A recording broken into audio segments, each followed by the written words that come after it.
There is a particular sound a courtroom makes when a family turns on itself. I know it now. It's quieter than you'd think. Paper, mostly, and the small cough of people avoiding each other's eyes. I sat at a table in that sound, while a lawyer my own children hired read a file about me. Missed appointments, confusion, an early morning wandering incident. Words like diminished and at risk, and for his own protection, each one a nail. And my daughter and my son sitting behind that lawyer with their faces arranged like flowers at a funeral that hadn't happened yet. They were 40 minutes from owning me, my house, my shop, my signature, my whole remaining life, when a chair scraped in the back of the courtroom and my 24-year-old grandson stood up in a jacket he'd borrowed from me and said 11 words to the judge. "Your Honor, I'm their son. Please, the court should see one video." I'm Edwin, Ed. I'm 77 years old, and I have repaired clocks and watches on the same corner for 51 years, and this is the story of the 8 minutes of footage that ended a war, the boy nobody in my family ever took seriously, and the sentence my own daughter said out loud when she thought no camera was running. Friends, this is the finale of the 10. You were told to bring the good scotch. Go get it. We'll pour at the end, together. 51 years ago, I hung a sign on a brick storefront downtown. Keller, Clocks and Watches. I trained under a man who trained under a man who fixed marine chronometers, which is to say I come from a line of people who believe that time is a machine, and machines can be kept honest if somebody's willing to sit still long enough. My Iris ran the front counter for 38 of those years, took in the broken heirlooms, translated the grief that always comes attached to them. People don't bring you a dead watch, friends. They bring you their father's wrist. Iris understood that before I did. For our 25th anniversary, I built her a clock from scratch. 400 hours, a little brass anniversary clock under a glass dome, the pendulum turning like a slow dancer, and it sat on our mantel, keeping perfect time for 29 years. It stopped the week she died, 3 years ago. I'm sure there's a mechanical explanation. I never looked for it. I just didn't wind it again. Some of you have a piano lid in your house, or a side of the bed still made. You know exactly the kind of not doing I mean.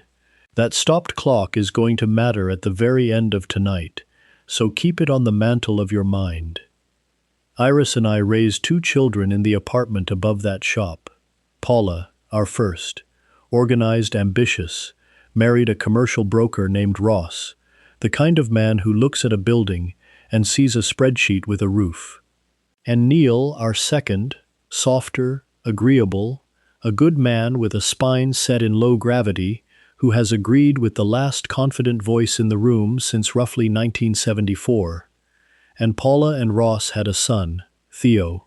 Friends, every family on this channel has had a quiet one, and Theo is mine.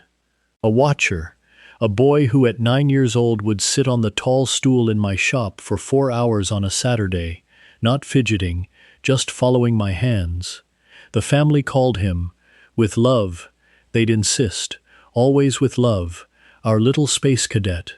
Later, Theo's still doing his little movies. Film school, then film jobs that don't impress at Thanksgiving, then, 2 years ago, he asked if he could point his cameras at me. A documentary. His thesis film about the shop, about the trade dying out.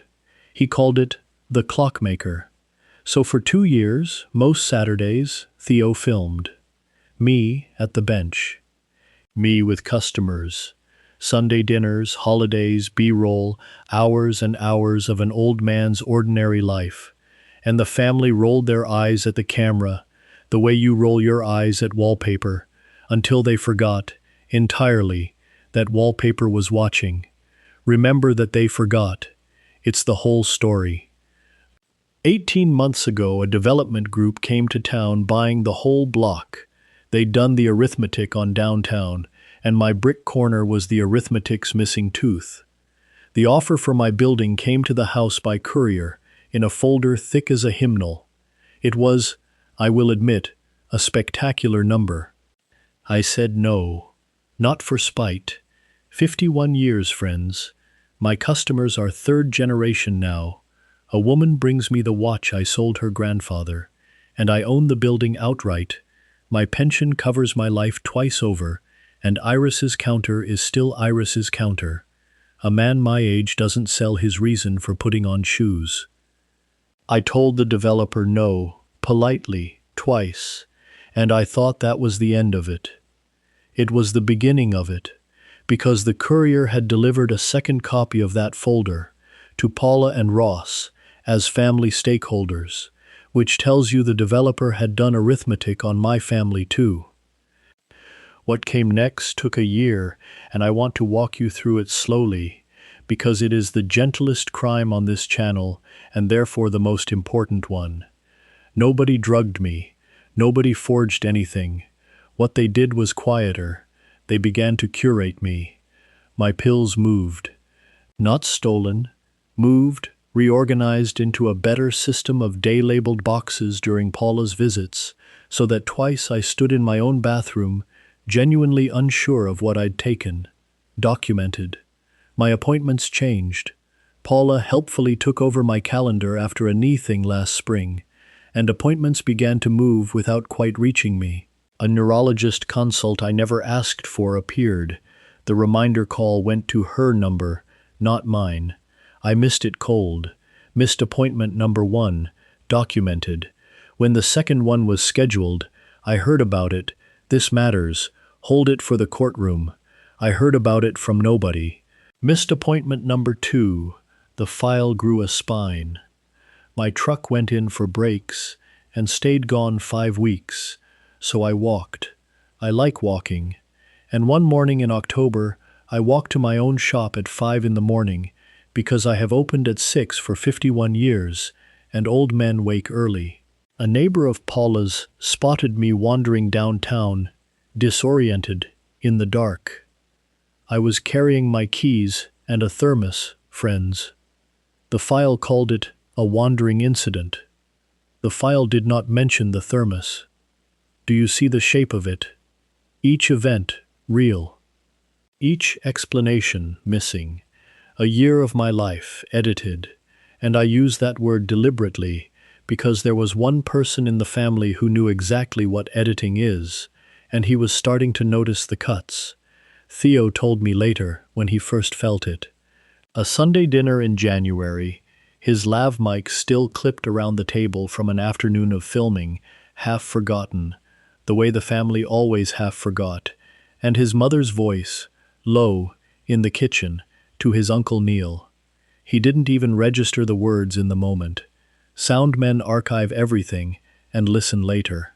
Later, friends, in his edit bay, in headphones, my grandson heard his mother say the sentence that is going to end this story. But no, not yet. You'll hear it where the judge heard it.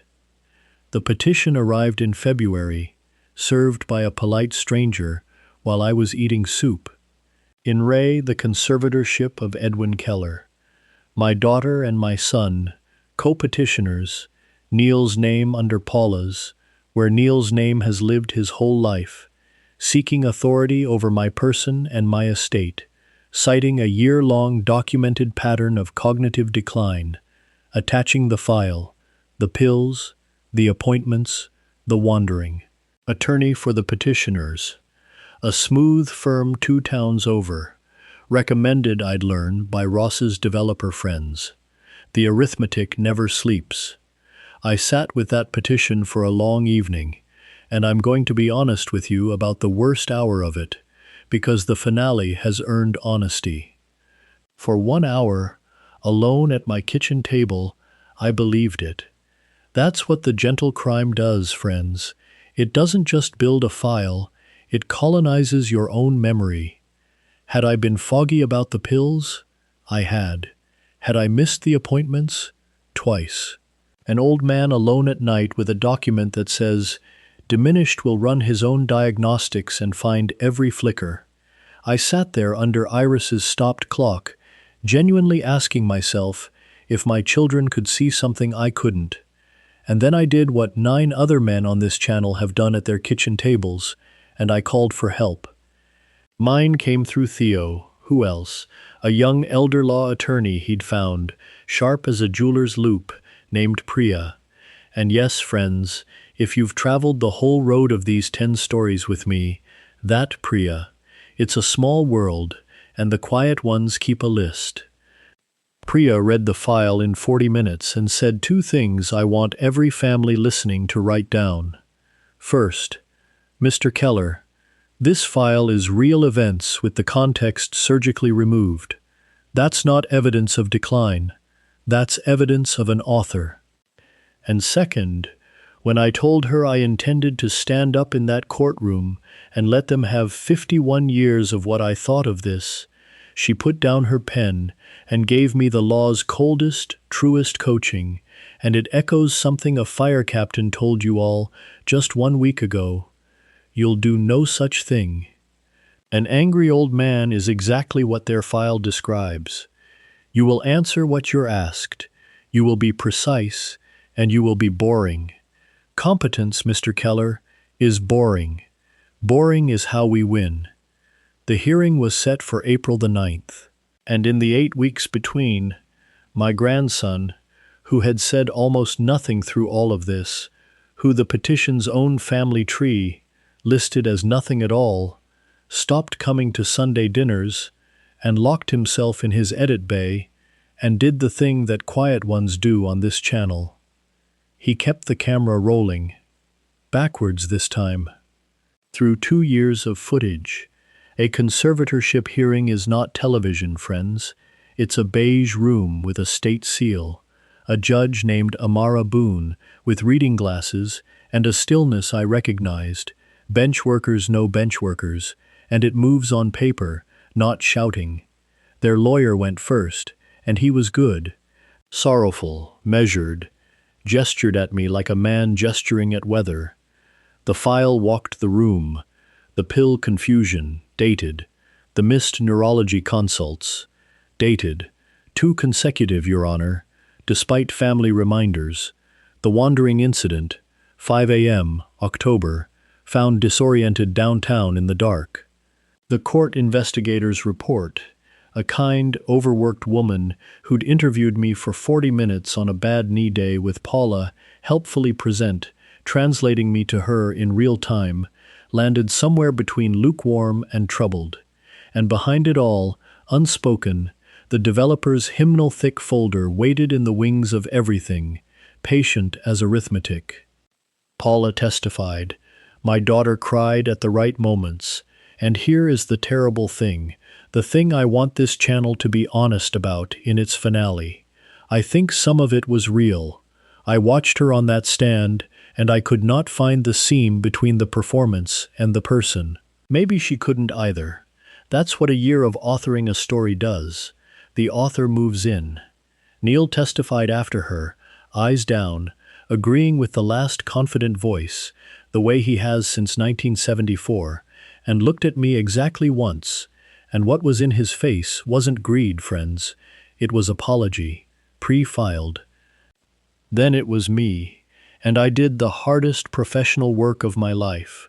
I was boring. Asked about the pills. I described the boxes, who reorganized them, and when. Asked about the appointments. I stated precisely whose phone number the reminders went to, and that the court could check this in an afternoon. Asked about 5 a.m., I said, "I've opened at 6 for 51 years, ma'am. Early is the trade." The thermos was coffee, black. A small sound moved through the room. Not laughter, the relative of it. And Judge Boone made a note. And for the first time all morning, the paper sounded slightly different. But friends, I want to be honest about the arithmetic as it stood at that moment, because you've been with me 10 stories, and you can handle it. It was close. Context is a frail thing against a year of dated exhibits. Priya's cross had opened cracks, but files are heavy, and judges are careful, And careful, that morning could have gone either way. And that's when the chair scraped. My grandson stood up in the second row in my old gray jacket. I hadn't even known he'd taken it. And his voice broke on the first word, and then leveled like a bubble finding center. Your Honor, I'm not on a witness list. I'm Theo Keller. And he looked at his mother and finished it. I'm the petitioner's son. I've spent 2 years making a documentary about the respondent. Everything in it is time-stamped. Please, the court should see one video. It's 8 minutes. You could hear the state seal on the wall, friends. Their lawyer objected on grounds I don't remember. Priya was already moving. The footage had gone to her weeks before. My grandson stands up spontaneously, about as often as I do, which is to say the spontaneity was rehearsed, which is to say he is, God help us all, his grandmother's. And Judge Boone looked at the objection, and looked at the file, and looked at a 24-year-old shaking in a borrowed jacket, and said the 6 words that swung the year. The court has discretion. Play it. 8 minutes. I'll give them to you as the room got them. First, the file's own dates, on screen, side by side with footage from the same days. The week of the pill confusion, me at the bench, that same Thursday, reassembling a 1911 pocket watch movement, 17 jewels, narrating every part from memory, for Theo's camera, steady hands in macro focus, while off-screen, my grandson asks me the date, the president, and my social security number backwards, laughing, because it was a running joke between us by then. It stopped being a joke in that courtroom. It became an exhibit. The morning of the wandering incident, Theo had been filming Dawn B-roll that whole October week. Friends, the shop at first light. And there I am at 5:58, keys, thermos, flipping the sign I have flipped 51 years, waving at the camera, unlocking my own front door in my own town at my own hour. Disoriented downtown, the file said. The footage said, a man commuting. And then the screen went dark, and a title card said, January 12, Sunday dinner, audio. And my daughter's voice filled a court of law through a lav mic. She'd forgotten the way they always forgot the wallpaper. The second consult's on the 8th. Just don't remind him. If he misses 2 in a row, it goes in the file and the investigator has to weigh it. Neil, stop looking like that. I need you solid on this. Dad doesn't need that shop. He needs supervision, and the offer has a clock on it. He's not a person to that building anymore. Look, I'll say it since nobody else will. He's an estate with a pulse. The sooner we all admit that, the easier this gets for everyone, including him. An estate with a pulse. Nobody moved. My son put his face in his hands in open court. My daughter stared at the little speaker as if it had personally betrayed her, and I suppose, to her arithmetic, it had. And Judge Boone let the silence run a full 10 seconds. Bench workers, friends, we know the power of letting a mechanism finish its turn, and then asked petitioner's counsel, in a voice you could have shaved with, whether he wished to proceed. They withdrew before lunch. Judge Boone denied the petition with prejudice anyway, on the record, so it can never be refiled on this evidence, ordered the investigator's report amended, referred the appointment tampering question to where such questions go, and assessed their costs to them. And then she took off her reading glasses and did something judges almost never do. She addressed me directly. Mr. Keller, the court apologizes for your morning. For what it's worth, and she nodded at the screen, my grandfather repaired shoes. I'd give a great deal for 8 minutes of him at his bench. And Theo, still standing, he'd never sat down, Theo said, quietly, not really to the court at all, he taught me people show you who they are if you keep the camera rolling long enough. I just kept it rolling. And then my grandson looked at his mother with 24 years on his face and squeezed my shoulder. Twice, friends, twice. Of course it was twice. And sat down at my table, on my side of the aisle, in my old gray jacket, where I suspect he had belonged the entire time. The aftermath, plainly, one last time. The developer's offer died in escrow within the month. Arithmetic hates daylight. Ross's name came off things. Paula and I have not truly spoken since April, and I've stopped rehearsing the conversation. Some mechanisms you don't force, you just keep the door oiled. Neil came alone in June, stood in the shop turning his hat like a man at a rail, and said, "I knew it was wrong at Christmas. I said yes anyway.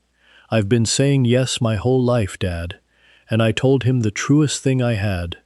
"Then you know the repair, son." It's one no. They're all one no. He comes Saturdays now. He's learning the loud keys, as a woman we both know might say. The Clockmaker screened at a festival in the fall. My grandson's little movie. Friends, standing ovation. An old man in the third row, pretending his eyes were tired. The shop building went into a trust that same month, and the trust has one beneficiary, and when the papers were signed, Theo read them twice and said, "Grandpa, I don't fix clocks." And I said, "Sell it or shoot films in it, son. It's got great light. Your grandmother arranged that in 1974. And on New Year's Eve, alone, on purpose, I took Iris's anniversary clock down from the mantel. 3 years stopped.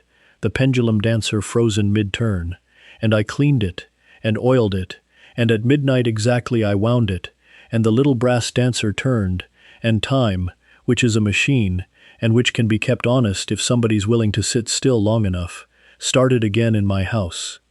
Now go get your glass, friends. You were told at the beginning, pour the good one, the bottle you've been saving for an occasion nobody would name. This is the occasion. 10 stories, to the quiet ones. 10 stories, friends. A tape, a plate, a lake house, a wedding, a street, 2 sides of a cassette, 6 words in a cardigan pocket, a piano bench, a lemon bar recipe, and 8 minutes of video. Different houses, different tables. One lesson, the whole way through, and tonight it gets said straight out, one time, for the record. The quiet ones see everything. The watchers on the tall stools, the tellers, the note passers, the students, the wives with their lists and their rules and their tapes. Every single rescue in these 10 stories was performed by somebody the family had stopped bothering to perform for. So look around your table.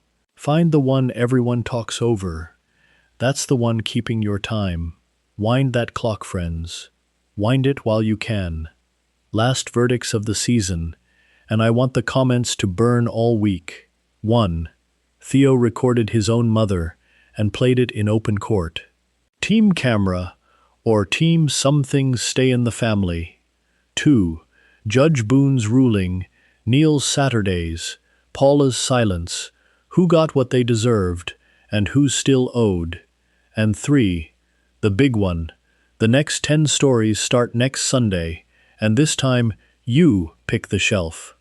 Betrayals, vindications, hidden fortunes, rescues. Tell me in the comments which door we open first, and the top voted answer becomes the next story. This channel was built by the quiet ones. Seems right that you should steer it. I read every single comment. You know that by now. Take care of each other. Keep the lid open, the list current, and the recipe where they can find it. And to every quiet one watching at the back of your own family's room, we see you too.